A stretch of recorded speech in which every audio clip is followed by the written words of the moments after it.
నేడు జాతీయ విజ్ఞాన దినోత్సవం. పారదర్శకంగా ఉన్న ఘన ద్రవ వాయు పదార్థాల గుండా కాంతి ప్రసరించినప్పుడు అది తన స్వభావాన్ని మార్చుకుంటుందని రామన్ ఎఫెక్ట్ ద్వారా నిరూపించారు సివి రామన్.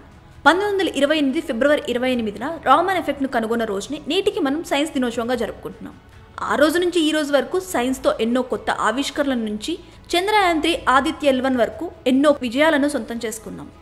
దానిలో మహిళల పాత్ర ఎంతో ఉంది.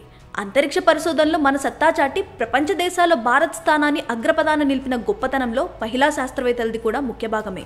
వారిలో విఆర్ లలితాంబిక ఒకరు.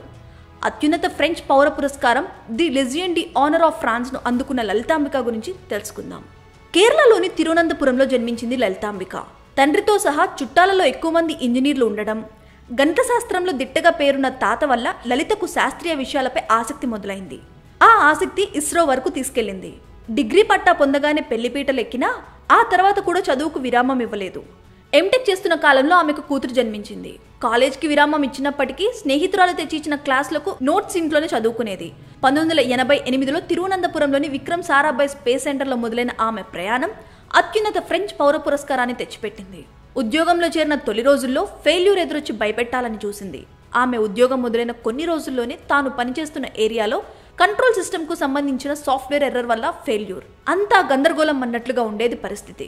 ఒక సమస్యకు సంబంధించి పరిష్కారాన్ని అన్వేషించడానికి, అధ్యయనం చేయడానికి అవసరమైన పుస్తకాలు ఉండేవి కావు. సందేహం వచ్చినప్పుడు ఎవరిని అడిగితే ఏమనుకుంటారనే భయం. అయినా సరే ఇస్రో రహదారిలో లలితాంబిక ఎక్కడ తన ప్రయాణాన్ని ఆపలేదు. అయినా కూడా ఒకవైపు కుటుంబాన్ని, మరోవైపు ఉద్యోగాన్ని బ్యాలెన్స్గా మెయింటైన్ చేస్తూ ముందుకు సాగింది లలితాంబిక.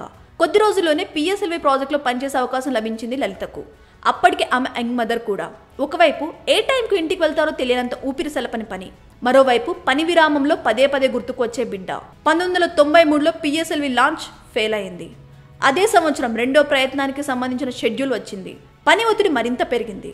అలాంటి క్లిష్టమైన కీలక సమయంలో కూడా ఎప్పుడు ఇక చాలు, ఈ ఉద్యోగం చేయడం మన వల్ల కాదు అనుకోలేదు. ఇంకా నేర్చుకోవాల్సింది చాలా ఉంది అని మాత్రమే అనుకుంది లలిత. తప్పుల నుంచి నేర్చుకోవడం అనేది ఇస్రో సంస్కృతిలో ఒకటి. దానినే పాటించింది ఆమె కూడా. ఆ సమయంలో జరిగిన తప్పుల నుంచి ఎన్నో పాఠాలు నేర్చుకున్నారు. తప్పులు పునరావృతం కాకుండా చూసుకున్నారు. Second PSLV launch success. ఆ విజయం లలితకు ఆత్మస్థైర్యం, అంతులేని ఉత్సాహాన్ని ఇచ్చింది. గత ఏడాది ఫ్రాన్స్, మన దేశం మధ్య అంతరిక్ష సహకారాన్ని పెంపొందించడంలో చేసిన విశేష కృషికి విఆర్ లలితాంబికను ఫ్రెంచ్ అత్యున్నత పౌర పురస్కారంతో సత్కరించారు.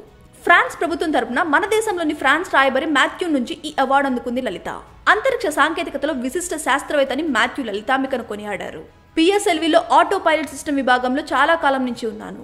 లాంచ్ రోజులు ఉత్కంఠభరితమైనవి. అదే సమయంలో సంతోష రూపంలో ఆత్మస్థైర్యాన్ని రెట్టింపు చేసేవి. ప్రతి ఫెయిల్యూర్ కొత్త పాఠం నేర్పేది, ప్రతి సక్సెస్ కొత్త శక్తినిచ్చేదంటుంది విఆర్ లలితాంబిక.